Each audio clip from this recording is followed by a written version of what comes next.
Hello, this is Chris Pickard, Director of Body and Balance, a functional healthcare clinic here in Hertfordshire. And this is part 3 of the Permanent Perfect Eating Plan, or Permanent Weight Loss, Permanent Weight Maintenance. This is a healthy eating plan that is ideal for everyone, no matter what their needs. You just have to vary within it to make it perfect for you. But the overall plan, the overall concept is for all humans. First of all was the intermittent fasting part, and then part 2, we spoke about cultured foods. And with every stage of this, if it's majorly different from what you're already doing, especially if you have a health problem like diabetes, or if you have some major digestive problem, or if you have heart disease, then please consult with a healthcare specialist that really understands diet and nutrition before you make any drastic changes. Even though if you follow things in the way that I'm suggesting, it should be entirely safe and you'll know it's good for you because you'll feel the benefits within a few weeks. So now we want to talk about good fats. Well, a lot of people are aware that you need to get rid of lots of bad fat. I may not be aware how good fat really is for you.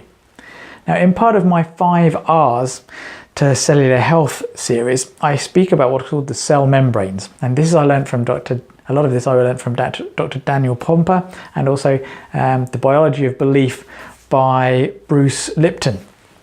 Now, each of your cells, whether it's a brain cell, a heart cell, a liver cell, whether it's a pancreas cell, is made up of 2 layers of cholesterol.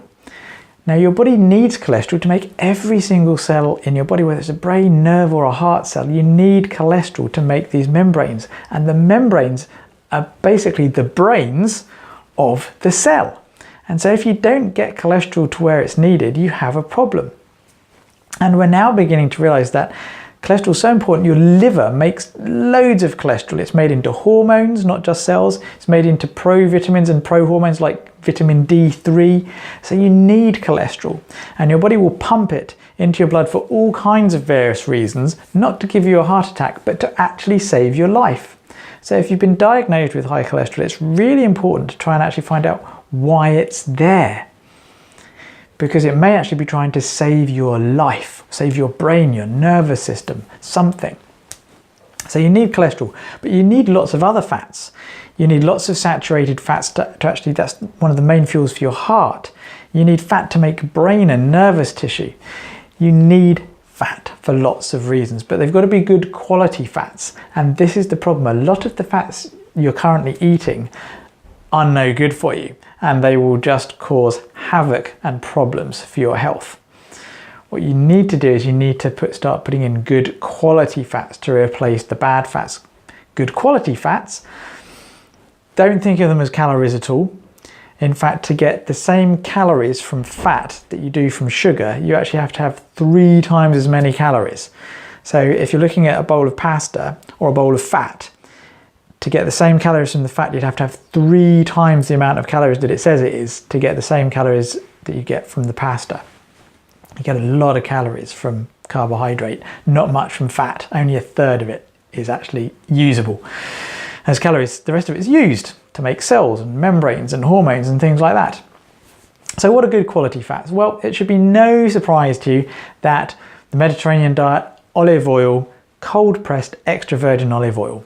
If you know someone from the Mediterranean area that's growing their own olives and they're producing their own olive oil, that's what you need to get.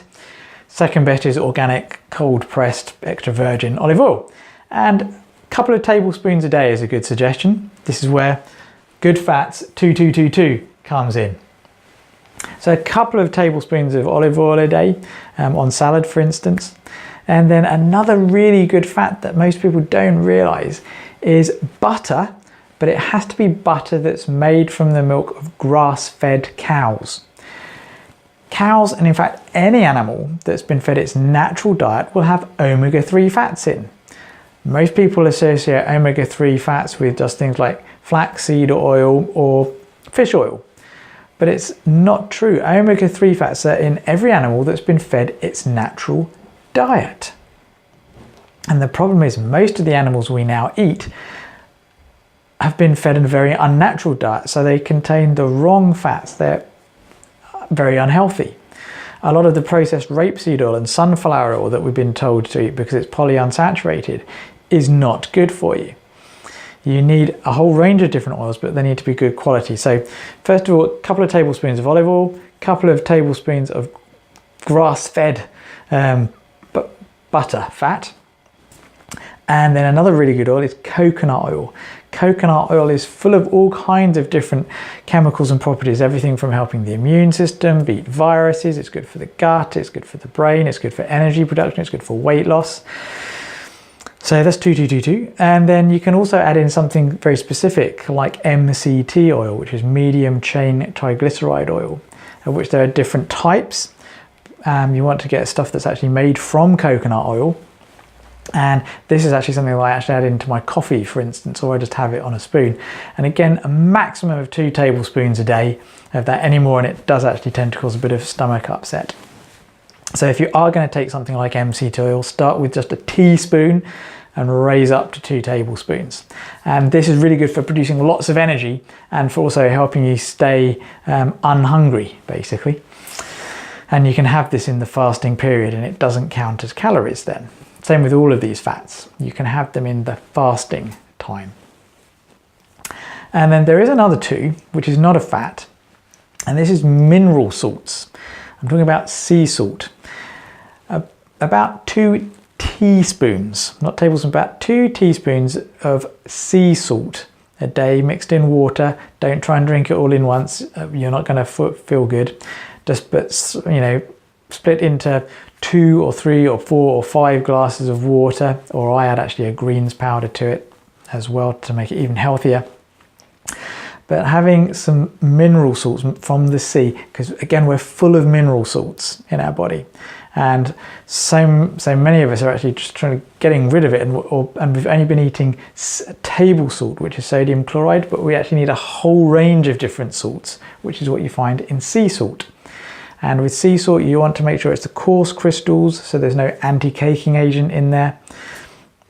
And you'll find if you're getting a lot of cramps, things like that, and you start having some sea salt, you'll find that the cramps start easing. If you've got high blood pressure, monitor what happens when you change your table salt or you start adding in a little bit of sea salt, because you may be surprised, you may find that your blood pressure comes down. But again, monitor it. Don't go into it too crazily. So that's the 222 rule. Lots of good fats. Have a fantastic day. And again, if you do have any major health concerns, don't be afraid to give us a call on 01707 662 704 or look us up online. Formerly we're the Pain Relief Centres, now we're Body in Balance, and the website address is bodyinbalanceuk.com. Be well.